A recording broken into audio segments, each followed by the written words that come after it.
दर दर फिरे, दर दर दुर दुर होए, एक ही दर को है रहे, तो दुर दुर करे न को। ए भैया, हरि नाम का आश्रय लेकर के मालिक जितना बड़ा होता है, सेवक के उतने ही ठाट होते हैं।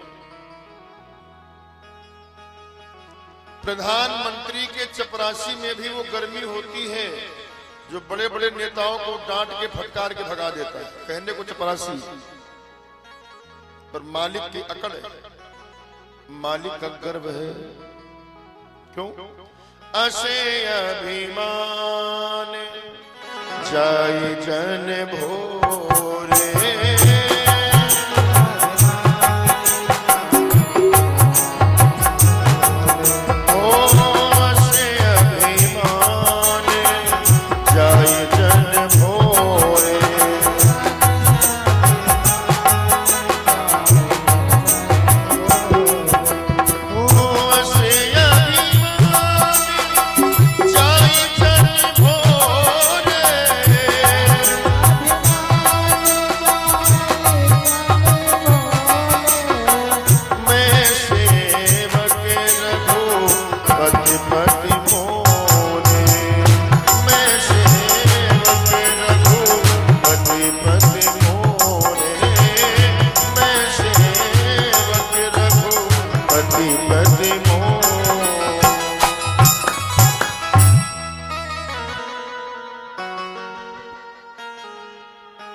मालिक के नाम का गर्व होना चाहिए। वैसे अभिमान करना ठीक नहीं है, पर अपना अभिमान करना ठीक नहीं है, और मालिक का अभिमान अपना थोड़ी हुआ। विदेह राज जनक जी के दरबार में लखन लाल जी बरस पड़े थे, क्या क्या नहीं कहा था? रघुवंशी महो जहां को होई, देहि समाज यस कहै न कोई। कहीं जनक, राम जी ने इशारा किया है, भैया कैसे बोल रहे हो?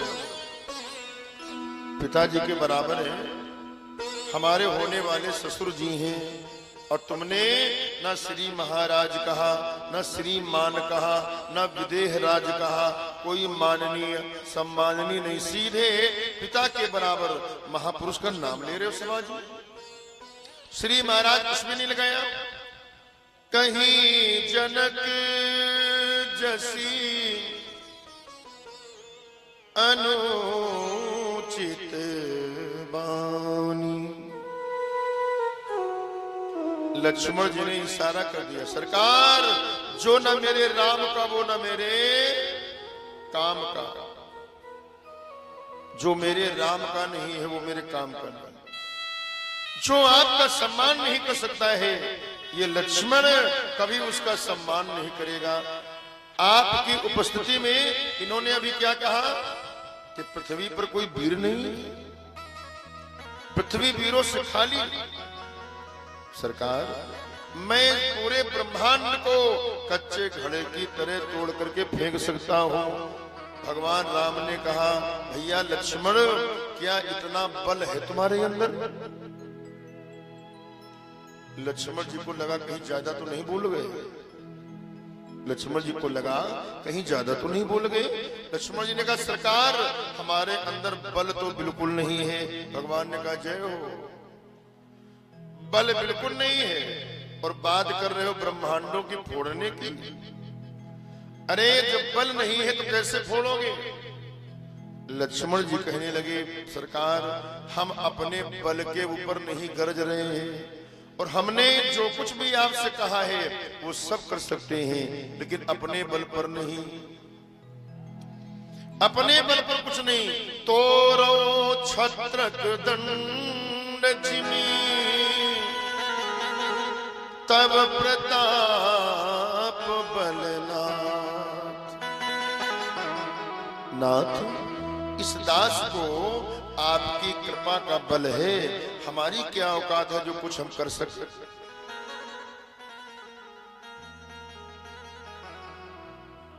हम तो आपके बल पे गरज रहे हैं। सोई भगवान प्रसन्न हो गए। ये अभिमान भी सार्थक है, अपने मालिक का गौरव होना चाहिए। भगवान कहते हैं, कालिया नाग, अब तक तू फालतू था, पर मेरे चरण कमलों की मोहर तेरे माथे पर लग गई है।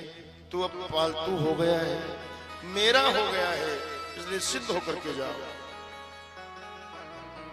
कालिया नाग प्रभु को मस्तक पे बैठाए, बाहर निकलना है। काली कमली ने, काली कमली ने ऐसा रंग डाला। कैसा रंग? ब्रजवासियों को लगा जैसे मृतदेह में पुनः मानो प्राणों का संचार हो गया हो। सब ब्रजवासी इतनी प्रसन्न है, अंधेरा हो गया, घर जाने को ध्यान ही नहीं रहा, गोविंद से मिलने में ही मुग्ध रहे और अंत में रात में सब वहीं सो गए। तो काली देह पर विश्राम करने लगे। भगवान को लगा अब सवेरे होते ही जो हमारी गैया हैं वो घास खाएंगी, ब्रजवासी फल खाने लग जाएंगे। जबकि काली देह के आसपास की जो घास और फल हैं वो सब विषैले हैं, क्या करें। तो भगवत इच्छा से ही रात में आग लग गई और धू धू करके अग्नि की ज्वालाएं ब्रजवासियों को घेरती हुई आई। ब्रजवासी सब चीखने चिल्लाने लगे, कन्हैया भैया, ये अग्नि की ज्वालाएं हमें ग्रसित करती जा रही है, बचाओ भैया। कन्हैया बोले, सब आंख बंद कर ले। और जैसे ही ब्रजवासियों ने नेत्र बंद किए, भगवान संपूर्ण अग्नि का पान कर लिए। क्यों? ये कोई महान आश्चर्य वाली बात नहीं है, क्योंकि भगवान के मुख से ही अग्नि का जन्म होता है। मुखाद अग्निरजायत।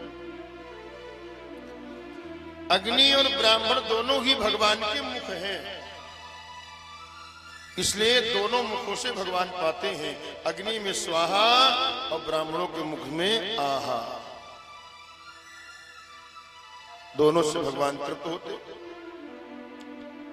सुखदेव जी कहते हैं, राजन अब वर्षा ऋतु आई तो गोचारण करते हुए गोपाल के सिर पर सिर के मेघमंडल छाया करते जाता है। अच्छा, वृंदावन की विशेषता है क्या? सर्वकाल सुखावहम। वृंदावन हर ऋतु में, हर मौसम में परम सुखदायी है। 12 मास कभी वृंदावन चले जाओ, शायद ही कोई दिन ऐसा हो कि पर्व न हो, उत्सव न हो। 12 मास उत्सव चलते हैं। जगहोरी ब्रज हो रहा। तो अब वर्षा के बाद में शरद ऋतु आई। शरद का सौंदर्य बड़ा ही अद्भुत होता है। बरसात के बाद में शरद ऋतु, बरसात में पानी गंदा हो जाता है और शरद के आ जाते ही एकदम स्वच्छ व निर्मल हो जाता है।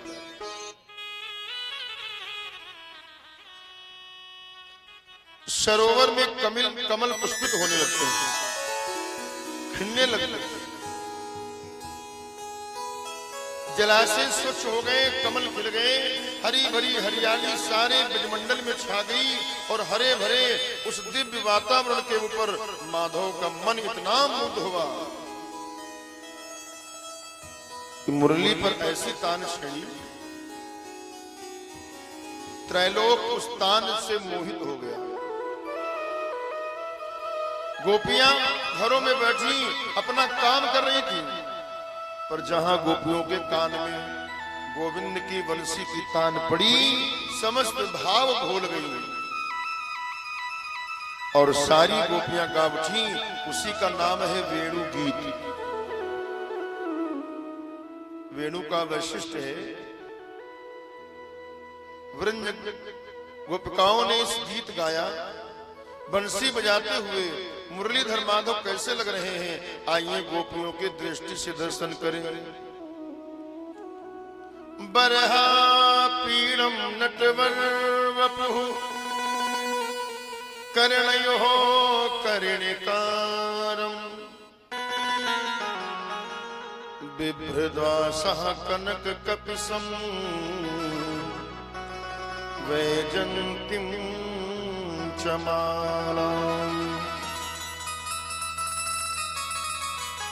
वन में बंसी बज रही है, घर में गोपियां सुन रही हैं, परंतु बंसी के सुरों में माधव के प्रति इतना तदाम्य हो जाता है कि बंसी वाला गोपियों को सामने खड़ा नजर आने लग जाता है। गोपियों ने उस बंसी वाले की झांकी को खींच दी। बरहा पीड़म नटवर वपुः, बर अर्थात मयूर, मयूर मोर के पंख का मुकुट बना लिया है। संस्कृत में पंख को कहते हैं पक्ष। वस्तुतः भगवान निष्पक्ष हैं, किसी का पक्ष नहीं लेते हैं, सब उनके लिए बराबर लाडले हैं, पर भगवान पक्ष धारण करके लोगों से कहना चाहते हैं कि तुम सब भले मुझे निष्पक्ष कहें, पर मैं क्या करूं, भक्तों का पक्ष लिए बिना मैं रह नहीं पाता हूं। मानो इस प्रसंग में भगवान अपनी पक्ष धरता स्वीकार कर लेते हैं। हनुमान जी महाराज से राम जी इसी बात को कहते थे, समदर्शी मोहि कहे सबको, सेवक प्रिय अनन्य गति सो।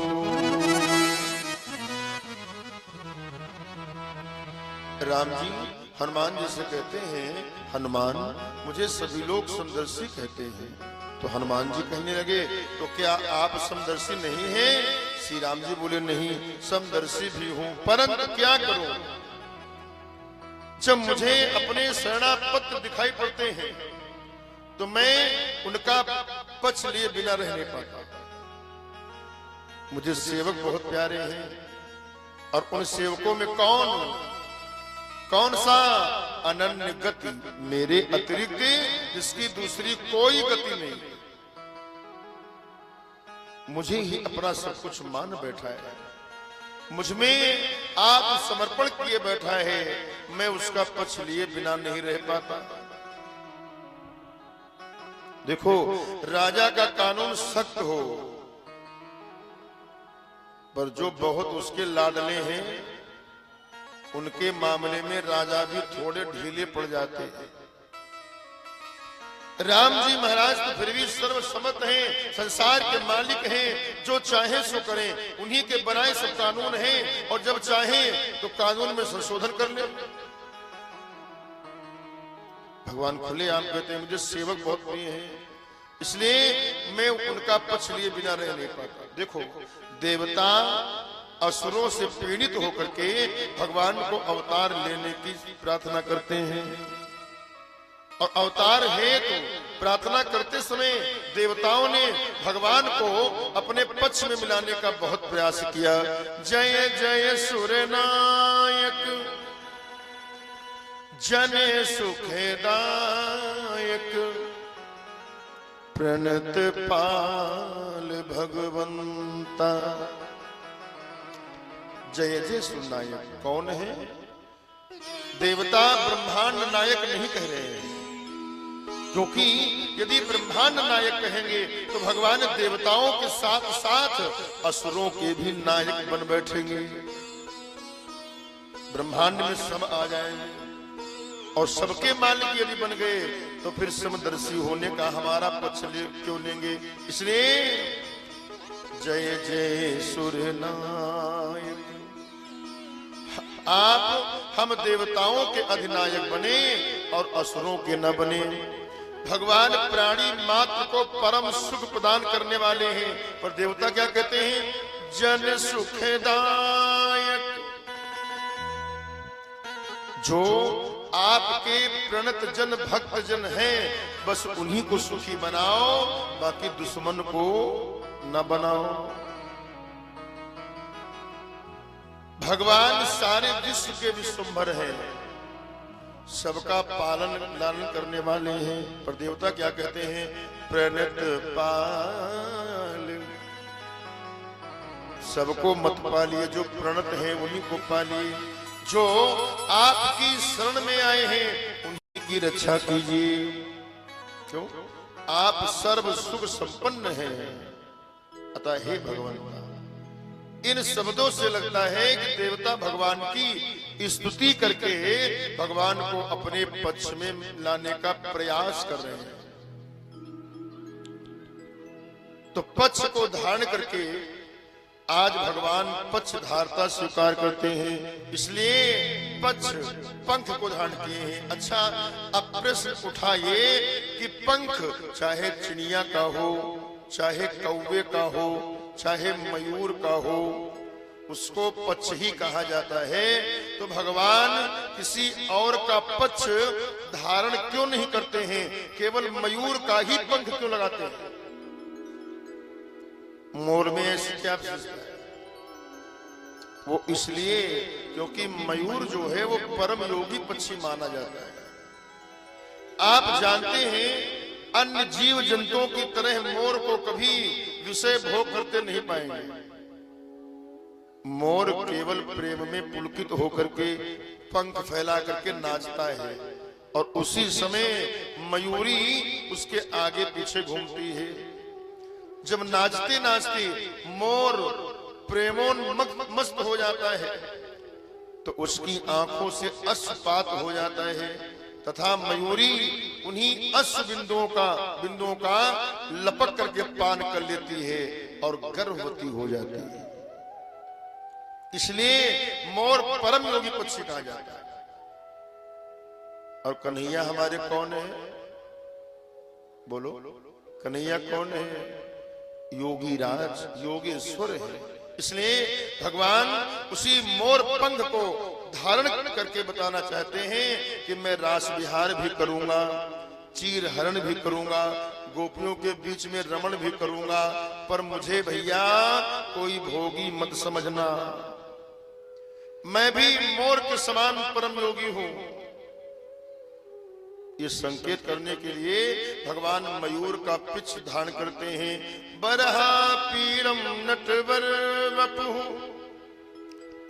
भगवान का नटवर वपु है। नटेशु वरह नटवरह, नृत्य कला में नट जो होते हैं बड़े निपुण होते हैं। आपने कभी देखा होगा कि नाचने में कभी नट लोग बांस गाड़ करके रस्सी बांध करके कलाबाजी दिखाते हैं, परंतु ऐसा कोई नट नहीं देखा होगा जो सर्प के फण के ऊपर नाच करके ठुमका लगाए। इसीलिए भगवान नटवर हैं। नटेशु वरह श्रेष्ठा, नटों में श्रेष्ठ अथवा नटवर वपु। प्यारे, संसार में दो लोग बहुत सजते हैं। संसार में दो लोग बहुत सजते हैं, नट और दूसरे हैं वर। नट जब अपना कौशल दिखाने आता है तो बड़ा छैल छबीला बन करके आता है, सज धज के आता है। और एक है वर, वर माने दूल्हे राजा। पुरुषों को जीवन में एक ही दिन सजना मिलता है, तो भैया एक दिन में वो भी पूरी कसर निकाल लेते हैं। तो वर का सजना संवरना भी प्रसिद्ध है, लेकिन श्री भगवान का सौंदर्य माधुर्य इन दोनों से दिव्याति दिव्य है, इसलिए नटवर वपु हो। भगवान का वपु नट है, वर दोनों में श्रेष्ठ है। कर्णयो कर्णिकारम, दोनों कानों में कनेर के पुष्प हैं, पीले पीले कर्णिका के पुष्प हैं। बिभ्राद्वासम कनक कपिसम वैजंतीम चमालम, भगवान के श्याम वर्ण पर पीत परिधान पीतांबर जो है वो बिजली के समान चमक रहा है। वैजंती माला कंठ में लहरा रही है, पीतांबर लहरा रहा है। कन्हैया इस सुंदर गोप वेश में बंसी बजाते हुए गौओं को चराते हुए वृंदायन में प्रवेश कर रहे हैं। ग्वाले निरंतर उनकी कीर्ति का बखान करते जा रहे हैं। वेणु का अर्थ क्या है?